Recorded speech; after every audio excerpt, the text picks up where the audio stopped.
Wake Me Up When September Ends, ay isang kanta ng Amerikanong punk rock band na Green Day.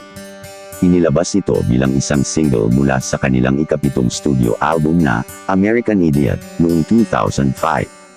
Isinulat ang kanta ni Billie Joe Armstrong, ang lead vocalist at guitarist ng Green Day, at may malalim na emosyonal na kahulugan. Ang mga liriko ng kanta ay nagkukwento ng isang makabuluhan at personal na kwento. Madalas itong itinuturing na pagbubuminguni hinggil sa pagkawala at kalungkutan. Isinulat ni Billie Joe Armstrong ang kanta tungkol sa pagkamatay ng kanyang ama, na namatay sa kanser noong siya ay 10 taong gulang pa lamang. Ang buwan ng Setyembre ay may espesyal na kahulugan sa kanya dahil ito ang anibersaryo ng kamatayan ng kanyang ama.